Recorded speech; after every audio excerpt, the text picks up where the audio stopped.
What's going on, guys? I hope you are having a great week. I just wanted to tell you guys that one of my favorite positions in football is the position of fullback. That's in the running backs room. In comparison, the fullback would probably be like a tight end in the wide receivers room. It's like a special position when you need like a third down or you need somebody strong, big, and stocky, somebody that looks like Chittle to get like 1 or 2 yards when you're in a tight position. But for the most part, a fullback is mostly used for blocking. I don't know if it's a Coach Prime thing where he doesn't use fullbacks, or it's just something that Colorado doesn't use anymore. But at one point, Colorado did use fullbacks. So in this video, I want to give you a little bit of historical information about Colorado's previous fullbacks. My guys at the Buffalo's Wire, that usatoday.com, they actually did a reminiscent article about Colorado's previous fullbacks, and I thought it was pretty interesting, so I wanted to give you that. You know how I like to do. I like to give you a full perspective of this team so that you can know as much about this team as possible, because a lot of us are new fans.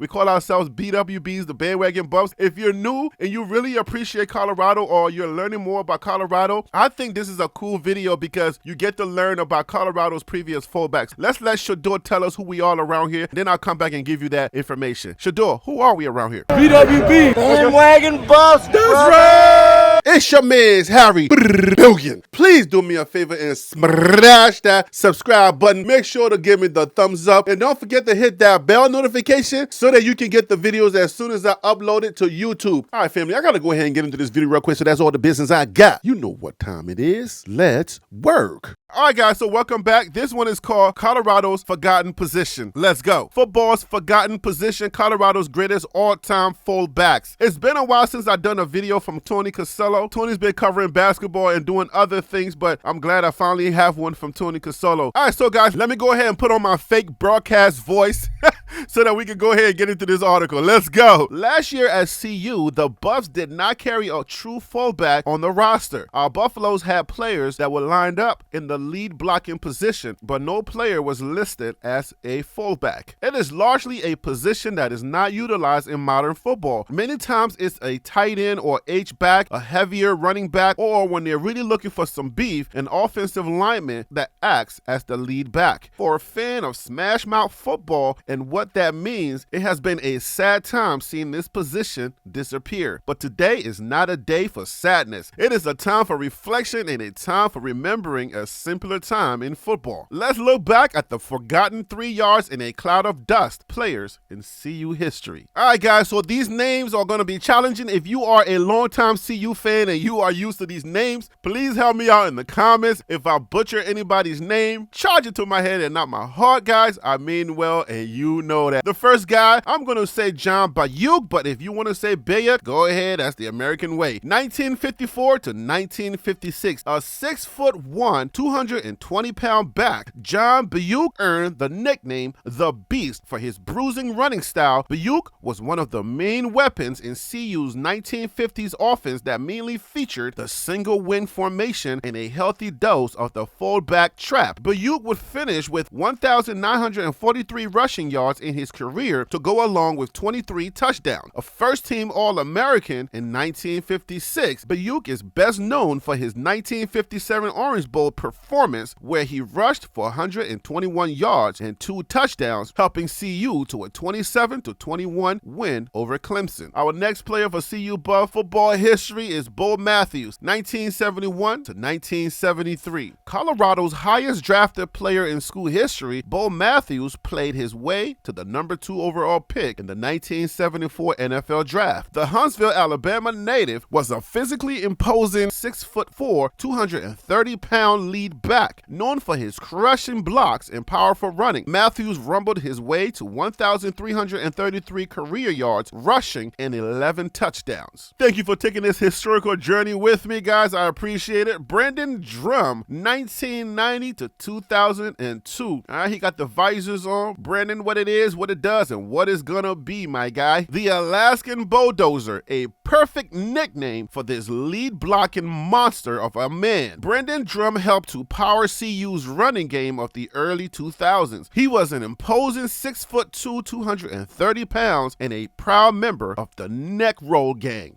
All right, you heard of the Headache Gang? Well, that was the Neck Roll Gang. Tell me what that is, Tony. What the heck was the Neck Roll Gang?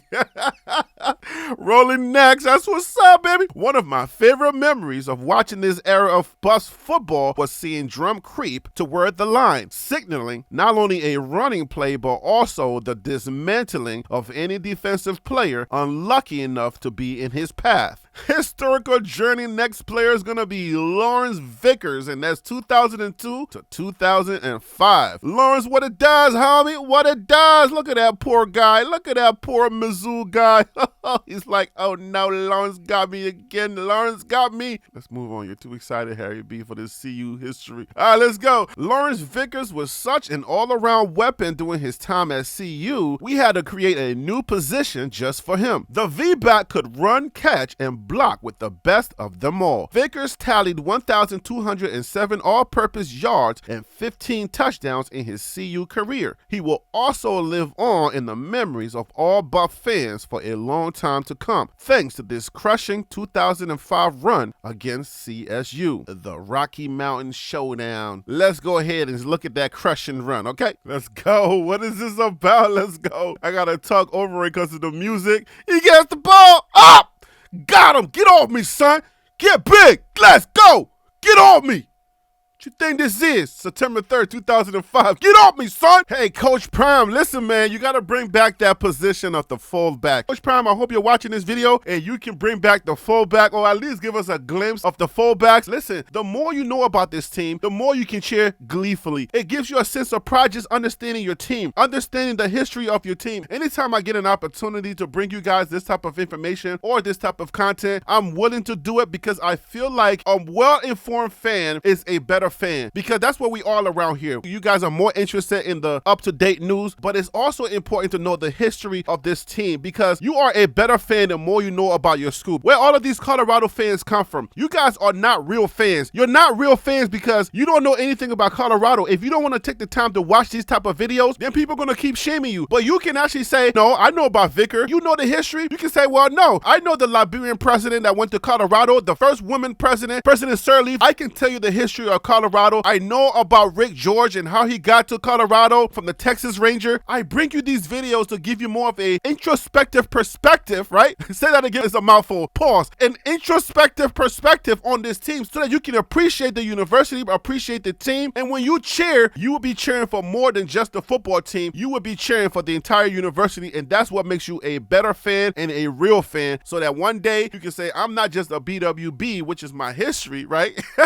I started off as a bandwagon Buff, but I'm a true fan because I appreciate and know the history of the Buffs. I'm excited to always bring you those type of videos, and if you do appreciate these videos, guys, and if I'm doing a good job and it's valuable to you guys, smash that like button, comment, or most importantly, subscribe, because that helps me out to continue to do these type of videos. I appreciate you. I'm going to see you, get it? See you on the next video. Okay.